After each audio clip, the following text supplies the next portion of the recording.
Beauté, c'est du cœur, bienvenue sur ma chaîne, j'espère que vous allez bien.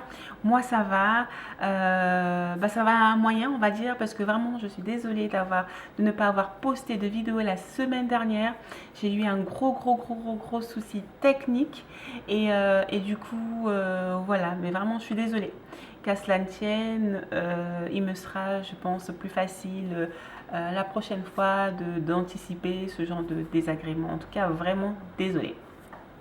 Alors, à toi qui découvrirais cette chaîne via cette vidéo, sache que ici je parle de parentalité, je parle d'instruction en famille, car j'ai une petite fille qui a 4 ans qui ne va pas du tout à l'école et que j'accompagne dans ses apprentissages formels et informels. Alors, l'aspect formel est essentiellement axé sur les apprentissages de la lecture, de l'écriture, et l'aspect plus informel est plutôt centré sur l'apprentissage de l'histoire de l'Afrique et de sa diaspora.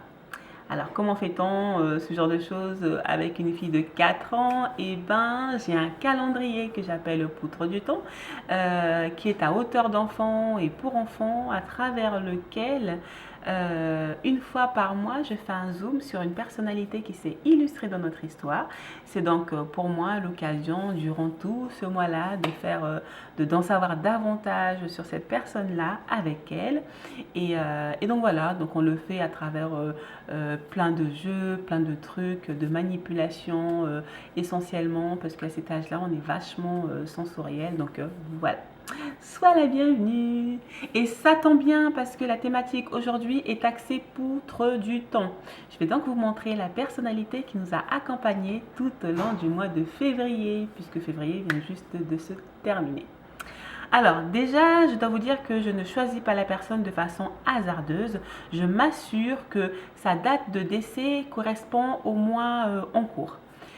Pourquoi date de décès plutôt que date de naissance? Parce que en Afrique, on devient un ancêtre que lorsqu'on est décédé. C'est un peu la base, j'ai envie de dire. Alors que quand on vient de naître, on nous souhaite énormément de choses.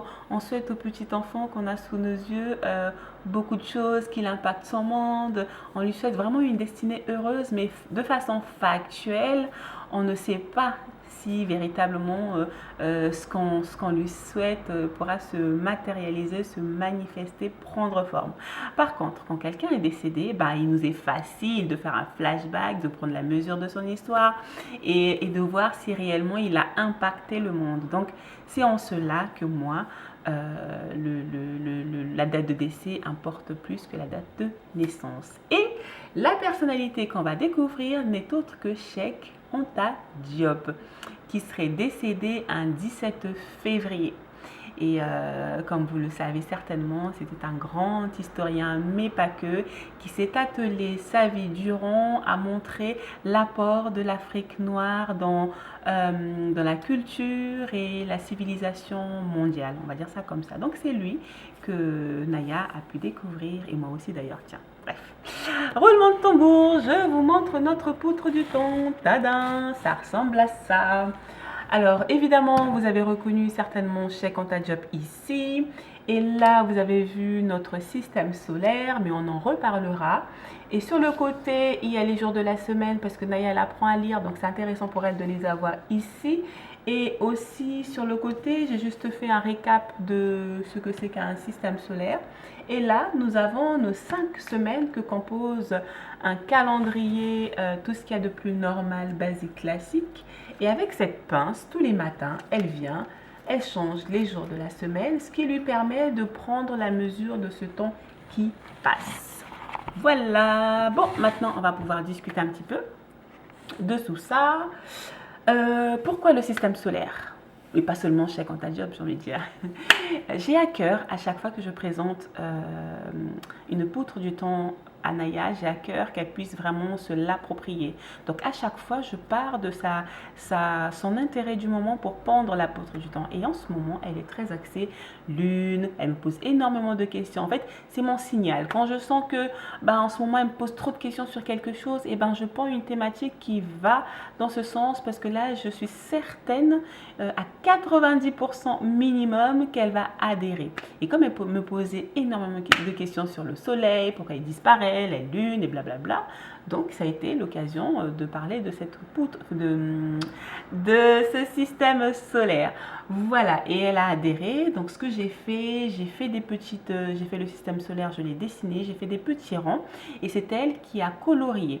Et il importait peu pour moi que la taille soit réelle, que les couleurs soient les mêmes, enfin en tout cas que les couleurs soient là, mais quant à ce qu'elles soient parfaites ou pas, c'était pas mon souci parce que c'est clairement pas le but de la manœuvre. L'idée c'est qu'elles prennent la mesure du truc, qu'elles comprennent à sa hauteur ce qui se met en place et puis le reste, frioriture, donc c'est pas très grave. Donc c'est ce qu'elle a fait et du coup il m'a été plus simple de l'emmener sournoisement à parler de Cheikh Anta Diop. Alors, qu'est-ce qu'on a fait avec Cheikh Anta Diop? Déjà, je lui ai expliqué, je lui ai parlé de ce monsieur, de sa naissance sous forme histoire, sous forme conte, hein. Il était une fois un petit garçon qui est né au Sénégal, enfin comme ça.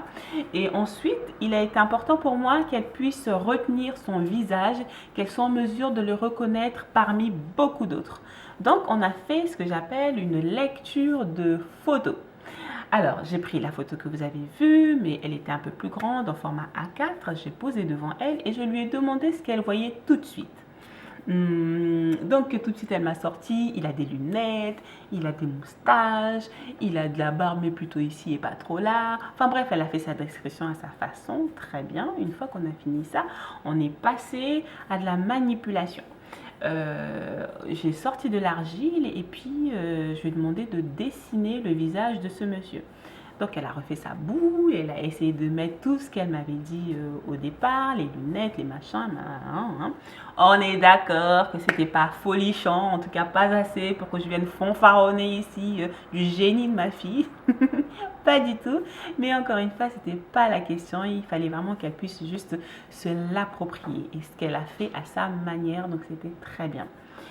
Alors, ensuite, qu'est-ce qu'on a fait? On a regardé un documentaire sur le Sénégal, puisqu'il était clair désormais que Cheikh Anta Diop était né au Sénégal. Donc, on a vu un petit reporter entre 6 et 10 minutes. Et donc, c'était sympa. Et dans ce reporter-là, dans ce documentaire-là, il y avait un petit pan axé sur l'art. Et donc, on a vu des tableaux qui étaient faits avec du sable. On est d'accord, il y a d'autres parties du continent où on fait que cette technique est appliquée sur les tableaux, mais on n'était pas en guéguerre. Focus Sénégal, donc on ne s'occupe pas de tout le reste, c'est pas un souci. Donc ça tombait bien parce que à la maison nous avons énormément de sable.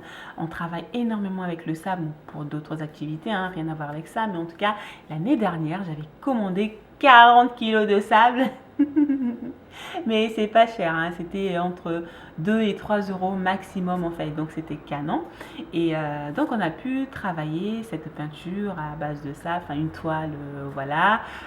Elle a pu saisir les difficultés liées à cela. Et on a également fait travailler notre petite imagination. On a aussi fait avec du couscous, de la farine, machin chouette, tout ce qu'on a trouvé. Et à côté de ça, après ça, plutôt, nous avons été courant février à une lecture de contes qui nous a aidé à pondre notre recette de cuisine sénégalaise. Alors, je vais vous montrer le livre qui nous a aidé à cela, le livre qui a été lu pour le coup lors de cet atelier contes. C'est celui-ci. Je vous montre. Ça s'appelle Kanika. Alors Kanika, c'est cette petite fille que vous voyez là. Elle est née à Paris, mais 2 fois par an, si je ne m'abuse, elle fait un tour. Elle va rendre visite à ses grands-parents qui sont sur le continent, en Afrique. Alors l'histoire ne dit pas si, enfin, ne donne aucun détail sur le pays en question, mais ce qu'on sait, c'est que c'est dans la cuisine de sa mamie, sur le continent, qu'elle découvre les différentes cuisines du continent. Donc à l'intérieur, il y a énormément de petites recettes sympathiques du continent et donc du Sénégal également. Donc ça a été l'occasion pour nous de cuisiner le fameux Ceebu Jën. Bref, donc on a été acheter les ingrédients ensemble, on les a épluchés ensemble, on a cuisiné ensemble, on a mangé ensemble, en invitant quelques petites copines pour donner un côté festif au truc. Et donc voilà. Sachez que j'avais déjà goûté le chep. Bah oui, bien sûr, c'est la base. Qui n'a jamais goûté le chep? C'est sûr. Elle, je suis pas trop sûre. Peut-être que si elle a goûté, étant donné que j'avais jamais fait de zoom là-dessus, donc c'est pas ça la trappe. Mais là, dans le contexte, ben c'était vraiment, elle avait l'impression de découvrir le riz, quoi, alors qu'on mange tout le temps. Enfin bref, c'était vraiment un moment très très très sympa.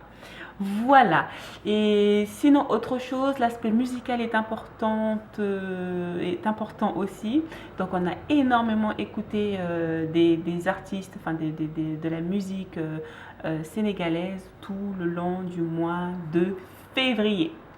Voilà tout ce que j'avais à vous dire concernant notre poutre du temps, concernant ma façon de montrer, de présenter Anaya, notre continent à travers un, un illustre personnage, une petite fille de 4 ans. Ben voilà mes astuces. J'espère que ces astuces vous seront utiles. Si c'est le cas, n'hésitez pas à partager cette vidéo. Sait-on jamais, peut-être qu'elle pourra faire écho à une personne de votre entourage. On ne sait pas. En tout cas, moi, je vous dis à très vite pour une prochaine vidéo. Ciao!